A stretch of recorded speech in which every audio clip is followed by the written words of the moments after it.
Hello everyone, how are we all doing? Welcome back to my channel and to another midweek meals video. I absolutely love filming these. Thank you so much for all of the love on them recently. This one is going to be 3 really delicious, really easy meals you can make at home. They're going to be vegetarian, really budget friendly, super easy, very tasty, perfect to make for your family or anyone you're living with. So let's get into it. Okay, so this is all of the ingredients you're gonna need. You're gonna need some risotto arborio rice.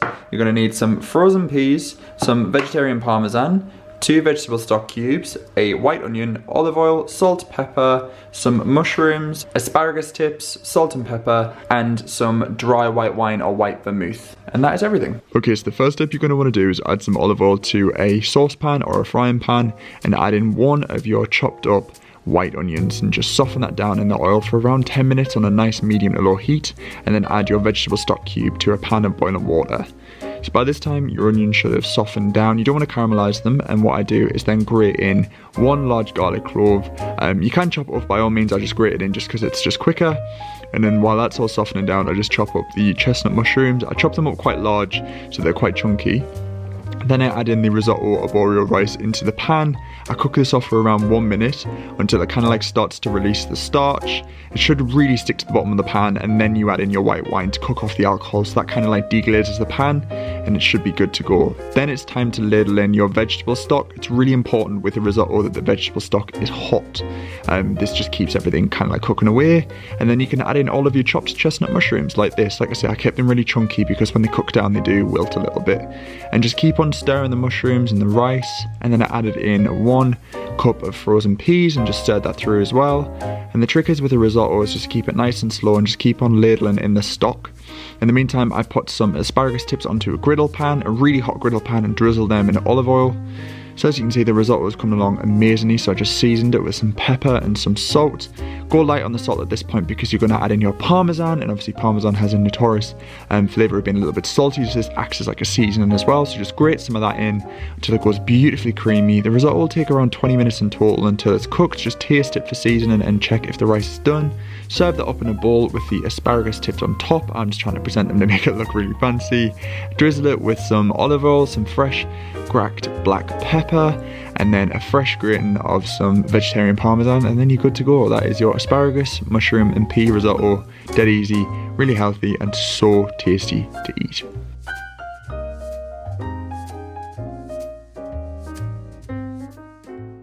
Okay, so we're on to meal number 2, and it is an absolute classic and a firm favourite in this household. It is a spaghetti bolognese. We're going to be making it with Quorn mince, a beautiful, delicious sofrito ragu. It's so good, it's one of my favourites. Let me show you what you need. So for the spaghetti bolognese, we're using Quorn.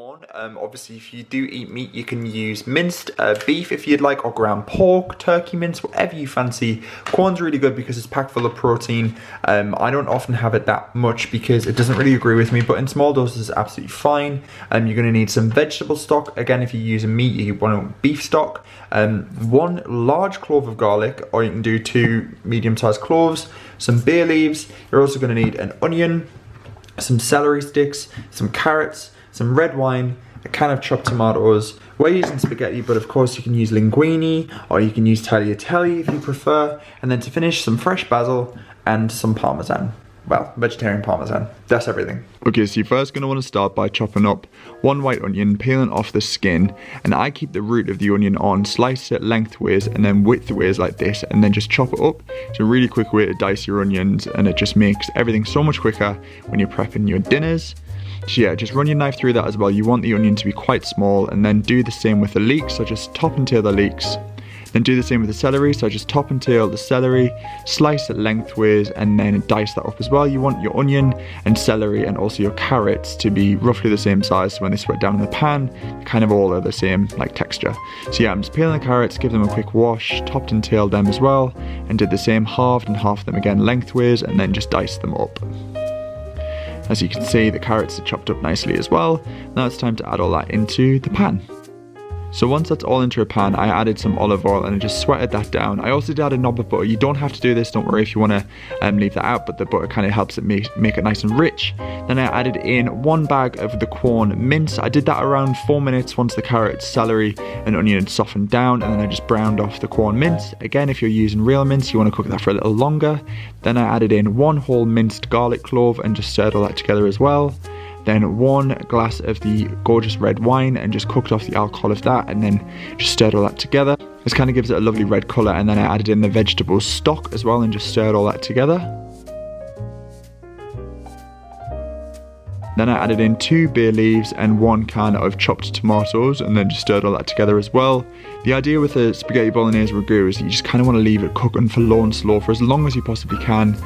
Season it with some good salt and pepper, freshly ground if you have it, and just stir all that through. As you can see, it is looking gorgeous. And then I just added in some salt into a pan of boiling water, and then we ended up using some tagliatelle that we had in the cupboard that we completely forgot about. I love tagliatelle. So just cook that for 8 minutes until it's nice and al dente, and then I added some olive oil to the pasta just to loosen it up, and then I spooned in some of the gorgeous bolognese ragu sauce and just stirred all that through.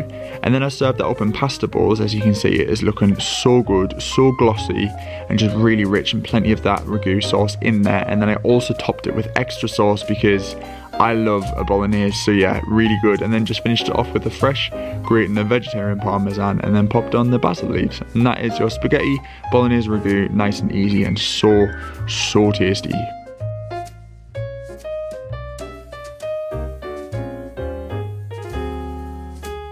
So it's the third and final meal of this 3 midweek meals, and tonight is a classic. I've made this before on the channel, but it's absolutely delicious. It's really easy, super cheap to make. You can feed a family of 4 quite easily. It's a red Thai curry. Let me show you the ingredients. Okay, so this is all the ingredients you're gonna need. We are gonna serve ours with some basmati rice, so that's what I've got going on there. We've got a can of coconut milk, 1 red onion. I picked up this from Aldi. It's a Thai red curry kit. It's so good. It's got a bit of a spice in there. You can make it in 15 minutes. So we've got all of the curry paste, and we've got another sachet of coconut milk in there as well. Like I say, 1 red onion. We're gonna need some mange too, which are just gorgeous sweet peas, a red pepper, a green pepper, a yellow pepper, 1 large garlic clove or 2 small ones if you've got that, some baby corn, which is just so good. We're gonna need some vegetable oil and some chili flakes.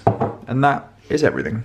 Okay, so to kickstart your curry, you're gonna wanna chop your red onion in half, remove the skin and just clunk it up into like really nice chunky bits. And then you want to break that up into like red onion petals, add that into a wok with some vegetable oil, and you want this on a really high heat to get everything nice and sizzling. If you don't have a wok, don't worry, you can use a frying pan.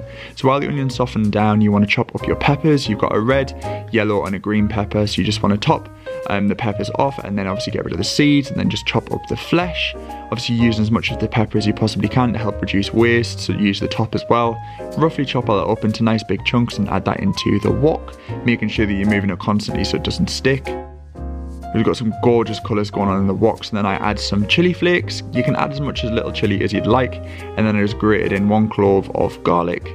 Garlic in a red curry is just gorgeous, gives it a lovely depth. And once all that's softened down, then you want to add in your Thai red curry paste. Of course you can make your own curry paste, but it's just so much easier to get at the flavours and the ingredients. It just wouldn't be worth making. I mean, you can if you want to, but I just added in the paste, stirred all that together, and then I added in 1 can of this coconut milk and just stirred all that through. As you can see, the colour will eventually change and make it absolutely gorgeous. So then I added in the mange 2 peas and the baby corn and just stirred all that through. You kind of want to make sure that the sauce is covering the veg so it actually cooks. So reducing the heat down to like a medium heat is perfect for this, and just make sure it's nice and all cooked through. And then this was the little seasoning bag that came in as well. I added that towards the end, so that's the pepper, kaffir lime leaf, lemongrass, and just stirred all that through. So while that's blipping away on the hob, you just want to cook your rice. So I do 1 cup of rice for 2 people, and then I do 2 cups of water, so like a 2-to-1 ratio. Pop all that in a saucepan and cover the lid and cook the rice. And as you can see, the curry's gone beautifully creamy, and your rice should be done. You know it's done when all the water's evaporated. Again, you don't have to do it like this at all, but I actually put my rice into mugs and just turn them upside down on the serving plate. Just leave them for a couple of minutes to set while I pour the curry around the outside. And then it means you can just lift up the mug and you've got some beautifully moulded white rice. I just sprinkle the top with some chili flakes and a fresh piece of coriander, and that is your Thai red curry done. Look at how good that looks. It's so creamy. This is a completely vegan dish that's perfect for any vegans out there. Really fills you up and the flavors are absolutely insane. So that's it guys, 3 really simple dishes that you can make for your family or for yourself. They're absolutely delicious, really cheap, really easy to do, and absolutely packed full of flavour. Thank you so much for watching. If you could click subscribe, that would be amazing, and I'll catch you all very soon. Bye for now.